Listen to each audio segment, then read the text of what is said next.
श्री संस्थान गोकर्ण पर्तगाळी जिवंत मठांत रामनवमीचो उत्सव ही महापर्वणी आणि ही पर्वणी म्हणजे अशी की हांगा महारथोत्सव जो आसा तो ह्या कोंकणांतलो येद व्हडलो रथ खंयच ना आनी हांगा सगळें शास्त्रीय विधिवत वता म्हणून हांगा पंचमी साकून दसम मेरेन सगळो रामनवमीचो उत्सव चलता. मुख्य रामनवमीचो दीस म्हणजे आज फाल्यां हांगा पट्टाभिशेक रामाचो गुलालोत्सव आसा हांगा. आनी ही रामनवमी खुबश्या लोकांक दिसता कितें थोडे कडेन काल केल्या थोडे कडेन आज केल्या. खरें म्हणजे काल नम सुरू जाल्या दनपारांची नम सुरू जाल्या पूण त्या वेळाचेर राम जल्म ज्या नक्षत्राक जाल्लो तें नक्षत्र काल ना. नवम दशन म्हणजे नक्षत्र म्हणजे आसा तें नक्षत्र बरोबर आज 1:40 लागता आनी ह्याच नक्षत्राक रामाचो जल्म जाल्लो.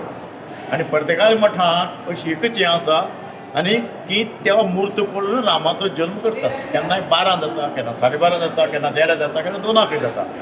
आनी अशे तरेचे त्या मुहूर्ताचेर आमचें अवलंबून आसा, आमगे टायमाचेर अवलंबून ना. बाकी सगळे कडेन कित्याक कोणाक काल 12 जातात, कोणाक 5 करतात, 6 करतात म्हणून तो उत्सव मनयतात. पूण हांगा सगळे विधिवत इतलेंच न्हय, अयोध्येक ह्याच टायमाचेर आज राम जल्म उत्सव आसा आनी अयोध्येक तसोच हो मुहूर्त पळोवन करतात. नवम दशम ह्यात करतात आनी म्हणून नवमीचे जे दशम नवम जर हें जर आयलें नक्षत्र जर आयलें त्या वेळाचेरूच तो रामजल्म करचो पडटा. आनी रामजल्म पर्तगाळी मठांत फाटलीं 370 वर्सां हो असोच करीत आयल्यात. बुद्धाची मनुष्य गिळता त्या निमित्तान मनुष्य श्रेष्ठ मनुष्याकिंता श्रेष्ठ कोण की म्हळ्यार मरण त्या मनशाकच मरण करून घालता. कित्यामुळे मरण आहे पण मनशाक वेगळे मरण आसा. तर बुद्धाकिंता श्रेष्ठ मनुष्य आणि मनुष्याला मरण जाता आशिल्ल्या निमित्तान मरण हे श्रेष्ठ आणि मरणाकिंता श्रेष्ठ कोणे तरी आसता म्हळ्यार भक्ती म्हणून सांगता. कित्याक की म्हळ्यार जर तो भक्ती केली म्हळ्यार यमराज्यातले वैतेची त्या व्यक्तीक वापस वांचून हाडची तसली शक्ती आसा म्हळ्यार त्या भक्तीक मात्र आसा.